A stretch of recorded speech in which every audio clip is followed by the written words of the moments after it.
ఇది starter feed అండి. ఇది దానికి ఫీడ్ వాడుతున్నాం మనం ఇప్పుడు హ్యాచింగ్ చేస్తున్నాం. హ్యాచింగ్ చేసిన దానికి ఇది పోయిటరీ స్టార్టర్ ఫీడ్. దీంట్లో 3-4 రకాల ప్రాసెస్లు ఉంటాయి. ఒకటి పెడలో పెడతారు, ఒకటి పామాయిల్ స్లజ్లో పెడతారు, ఇంకోటి తౌడులో పెడతారు. ఇవన్నీ పేడ పామాయిల్ స్లజ్ అనేది ఖర్చు తక్కువ ఉంటుంది.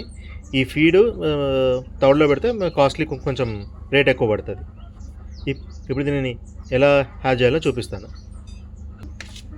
ఇప్పుడు మనం దీన్ని తడిపొడిగా కలుపుకోవాలి. ఇంకా పోయి కొన్ని పోయి ఆపే ఆపే ఇలా తడిపొడిగా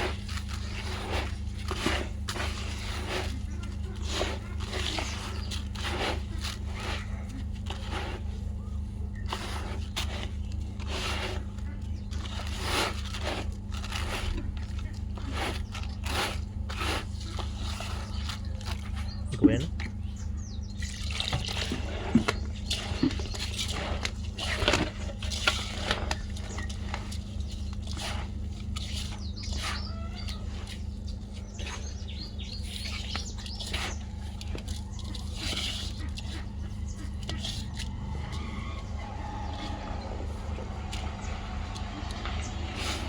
ఇది కొంచెం ఇలా తడిపొడిగా ఉండాలి.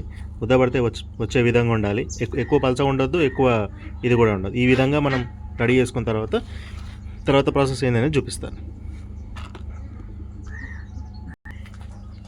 ఈ విధంగా 2 పిండి పట్టే జల్లెళ్ళు, లావు జాలీలు, కొంచెం జాలీ లావుగా ఉండాలి. దీనిపైన పెట్టుకొని ఇలా ఈ విధంగా మనం ప్లేస్ చేసుకోవాలి. ఈ విధంగా జాలిపైన మనం ఎగ్ వేసుకోవాలి. ఎగ్ వేసుకొని సుమారు 10 నుండి 12 గ్రాములు వేసుకోవాలి. 4 కిలోల దానా పెడితే 10 నుండి 12 గ్రాముల ఎగ్ వేయాల్సి ఉంటుంది. ఈ విధంగా ఇది వేసిన తర్వాత దీన్ని నేర్పుకోవాలి. దీన్ని ఈ విధంగా ఎగ్గుని జాలిపైన సమాంతరంగా మొత్తం అంతా వచ్చేటట్టు నేర్పుకోవాలి. దీనిపైన ఎక్కువ ప్రెషర్ పడకుండా మెల్లిగా.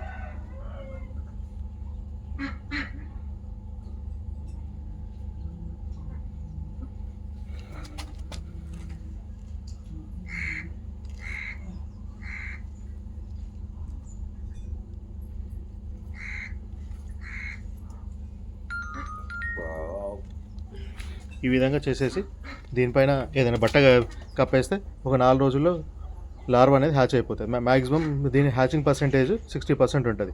మన వాతావరణాన్ని బట్టి, మన తేమని బట్టి హ్యాచింగ్ పర్సెంటేజ్ పెరుగుతుంటుంది. ఇది కొంచెం చీకట్లో ఉండి పైన ఒక బట్ట కప్పి పెడితే చాలా మంచిది. ఇంకా ఈ విధంగా చేసుకుంటే 4 రోజుల్లో లార్వా వచ్చేస్తుంది మనకి.